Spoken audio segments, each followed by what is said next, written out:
buckle up, grab the fuel nozzle, and get ready to fuel up on trends and strategies to grow your travel center business in this episode of the Truck Stops Here, brought to you by NATSO. Now, here's your host, Amy Toner. Hello, and welcome to today's episode of the Truck Stops Here. I'm your host, Amy Toner, and today I have a special co-host, Miss Tiffany Wlazlowski Neuman. You are listening to the Truck Stops Here, NATSO's podcast. NATSO is the National Trade Association for Truck Stops, and our mission is to advance the success of truck stops and travel centers. And this podcast is just one of the many ways that we do that. Tiffany, we are going to interview Mr. Jay Smith, Executive Director of Charge Ahead Partnership. And Tiffany, I'm going to let you introduce yourself and Jay. And I'm positive that I mispronounced your name, even though I have worked with you for more than a decade. So I'll let you do that. Thank you.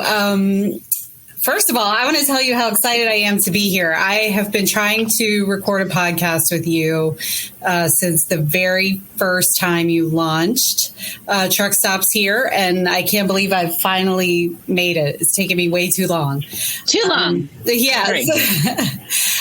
For those of you who don't know me, I'm Tiffany Wlazlowski Neuman. I am NATSO's Vice President of Public Affairs, and I've been at NATSO for 13 years, and I love working with Amy.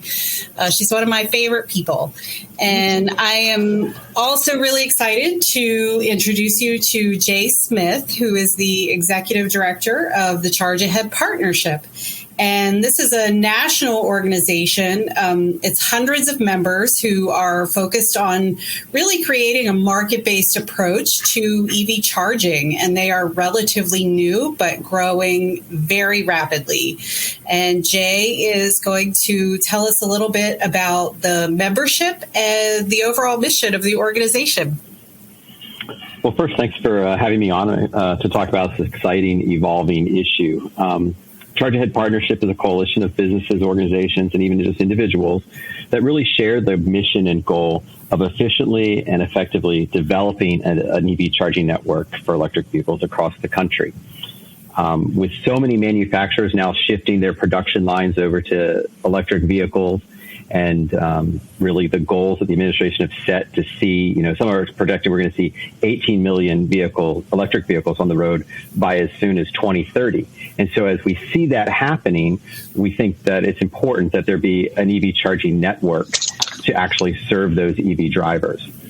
We found that the biggest obstacle that people have to getting an electric vehicle is something called range anxiety, that fear of, will I be able to get to where I need to be visiting my parents that's 200 miles away? Where am I going to charge? And so we think really the most efficient and fastest way to build out that network is to utilize the existing businesses that are willing to invest their own money to serve EV drivers. And then in that case, it's retailers. So our organization formed to help be a voice and an advocate for that solution, really just to help share the message of retailers that we want to get into this business, and we think we can be part of the solution. And so our goal is to kind of push for policies that encourage private investment into the EV market and create a competitive market that has transparent pricing, much like what you see in the fuel market today. Jay, what you are trying to accomplish is so critically important to NATSO's members. We really have a vested interest in being able to sell all types of fuel. But there are really some specific barriers that we face in trying to enter the EV charging market. And I was wondering if you could speak to what those barriers are. Sure. There really are two barriers, but I think before I get into that, I should probably take a step back and explain a little bit of what the current EV charging market looks like. It's really dominated by power companies right now. They make the power, they sell the power, and they distribute to our homes and businesses. And now they're actually trying to start distributing it to our cars as well. And they pay for it using money from people like you and me on our home and business electric bills. Before I got into this issue, I had no idea that part of my electric bill was subsidizing EV charging stations, for example. And so when you look and you see that the power companies have this ability to build out their operations of EV charging and subsidize it by people like you and me, you can see that that's going to create a barrier for others to compete against that on price. And so what we're really asking is that power companies should have to compete on a level playing field with us. We're not asking that power companies don't think they should be allowed to sell power to EV chargers, but let's all play by the same rules and the same regulations. And so with that barrier of them being able to subsidize it is a barrier for retailers to get into that. And then the second issue that's really stopping retailers from getting into this business is the actual rate structure itself. There is no wholesale rate for EV charging, much like there is in the liquid fuel business where you can buy the fuel at wholesale price and then sell at a retail price. The charges that a power company is charging businesses like retailers and gas stations, convenience stores, grocery stores, anybody who wants to sell electric vehicle charging, they have fee structures that, quite frankly, the power company doesn't charge themselves. So again, it's an unlevel playing field that just, when you look at it from a business standpoint, does it make sense for a retailer to invest the $100,000 into the EV charger itself if they don't have a good rate and, can't compete on price? Tiffany, why did NATSO join?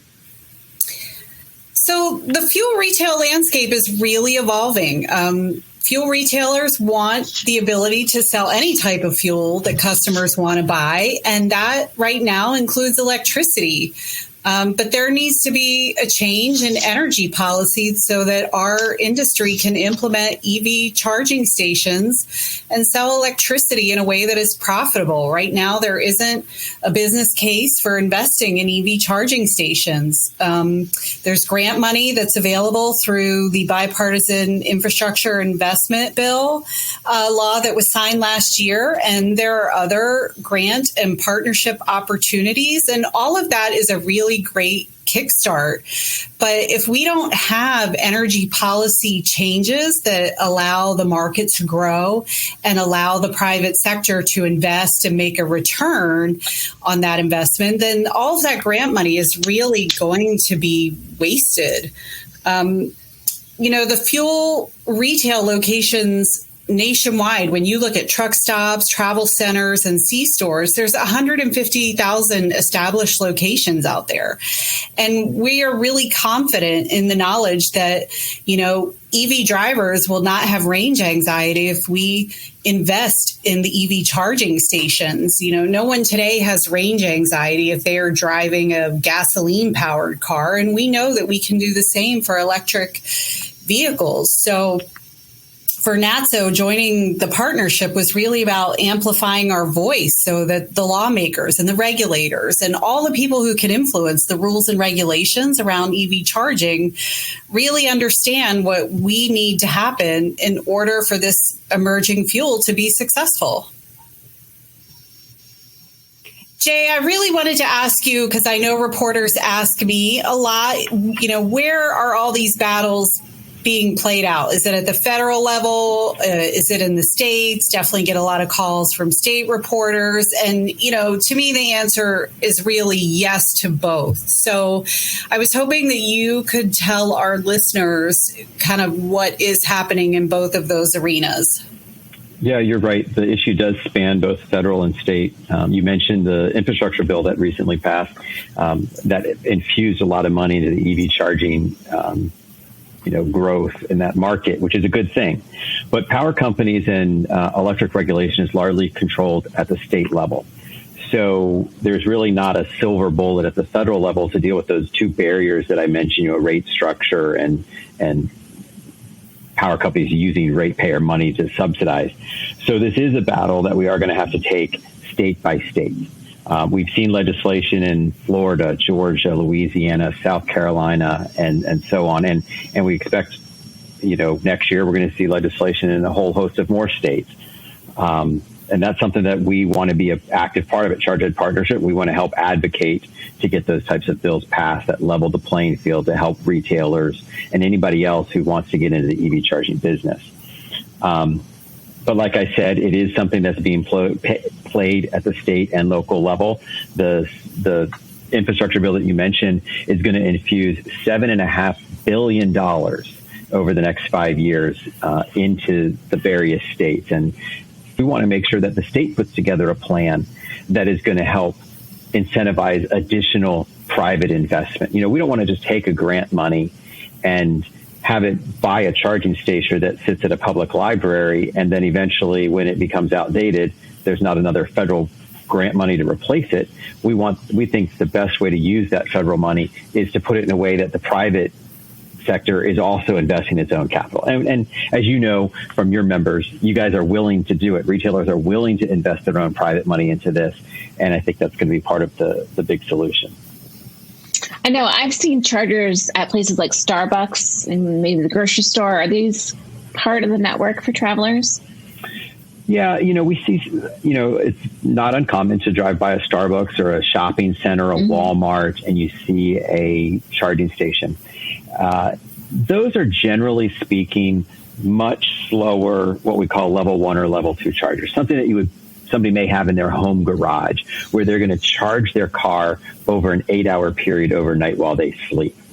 So if you're talking about, is that going to be part of the solution? Not really. We're talking about fast chargers, DC fast chargers, where you can mimic the experience that gasoline drivers experience today, where you come into a place while you're traveling long distances or just out about town, where you can come in, completely charge in 15 to 20 minutes, and then get on your way. That's really what's going to help solve this range anxiety that Tiff and I have been talking about, that will help, expand the EV charging network like we need to. Tiffany, how can folks join and get involved? For starters, they can join the Charge Ahead Partnership, which they can do at chargeaheadpartnership.com. NATSO is a member, but we absolutely are asking all of our members to also join with us as well. And after you do, I really want to know, are you someone who is willing and able to engage in the public discussion, whether that's by speaking with your Department of Transportation or engaging with the media. It could be as simple as, sending a letter to the editor to your local newspapers, but it's really about getting involved and elevating our message about the need for a market-based approach to EV charging and the need to be able to make a return on your investment. All right, Jay, before I let you close this out with a little information about the website, I want to ask you our fun questions. Okay. So, excuse me. What is your go-to on-the-road snack? Pringles potato chips. Oh, that's a good one. Okay. If you are stuck at a truck stop in a snowstorm, how would you pass the time? I'd probably be on my phone until it gave out, but probably just kind of searching Facebook. Do you prefer to drive or ride? I prefer riding. I can be multitasking and doing other things. So, especially during the week when it's a work day, I'm definitely much more rather be a passenger, whether that be in a train or in the car. Okay. How do you take your truck stop coffee? I don't drink coffee until I had a son 9 months ago. So I'm still very much in the phase of adding lots of cream and sugar. Okay. And then we like to end with a controversial question, which I always give the air quotes that no one can see it. Is it a truck stop, travel center, or travel plaza? What's the correct term? There's no answer, which is why we ask. Yeah, I call it a travel plaza. Okay. Maybe fewer syllables. Okay. Before we go, do you want to tell people about the website and how they can...